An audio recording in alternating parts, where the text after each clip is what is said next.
La iglesia fue una organización muy cruel que en siglos pasados castigaba a quienes no profesaban o quienes cuestionaban esta religión.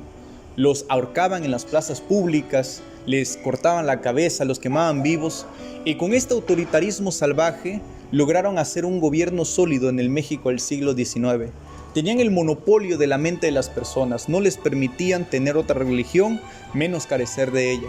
Les cobraban el diezmo, les cobraban la media nata, que equivalía al 50% del ingreso anual de un empleo fijo, les cobraban por bautizo, por boda, por morirse, les cobraban por todo y llegaron a tener más del 50% de las propiedades en todo México. Cuando sacan a Santana, ese dictador que vendió la mitad de México, y llega el gobierno provisional de Comonfort, Miguel Lerdo de Tejada, secretario de Hacienda, crea la ley conocida como Ley Lerdo.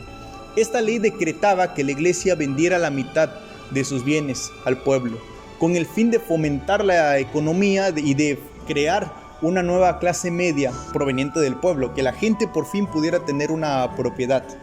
Pese a que la iglesia abusaba con impuestos y con el autoritarismo de parte del Estado, esta ley no era vengativa, esta ley no expropiaba ni desalojaba los bienes de la iglesia. Únicamente les pedía que vendiera, cuidando los intereses de la iglesia y del pueblo. Pero la iglesia no hizo caso, no vendió absolutamente nada y se aferró al poder. 2 años después, llega Benito Juárez a la presidencia de México. Y como no quisieron obedecer la ley Lerdo, que les pedía que vendiera la mitad de sus bienes, Benito Juárez crea las leyes de reforma. Entre ellas, la ley de nacionalización de los bienes eclesiásticos. Es decir, expropió el 100% de las propiedades del clero. ¿No quisieron vender la mitad? Bueno, pues se les expropia, se nacionaliza el 100% de sus propiedades. Algo así está pasando en México ahorita.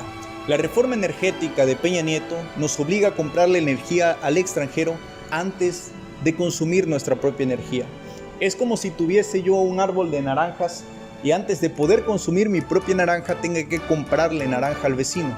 Tan estúpido como eso. Esta reforma eléctrica que propone el presidente no es radical ni es vengativa.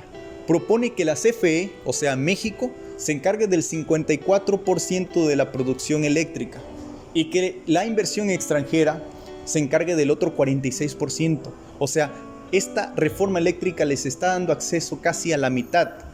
Esta mitad es el equivalente al 100% de países como Argentina, como España.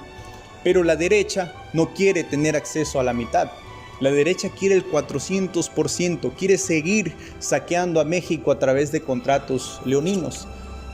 Lo mejor que le puede pasar a la derecha es aceptar esta reforma eléctrica, porque si no la aceptan, les puede pasar como a la iglesia en el siglo XIX, que hicieron berrinche con la ley Lerdo, que todavía les permitía vender la mitad de sus propiedades.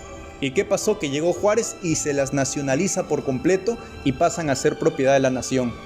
Si no aceptan esta reforma eléctrica donde van a tener acceso al 46% de la inversión, el pueblo se está organizando para defenderse y muy posiblemente el espíritu de Juárez pueda regresar.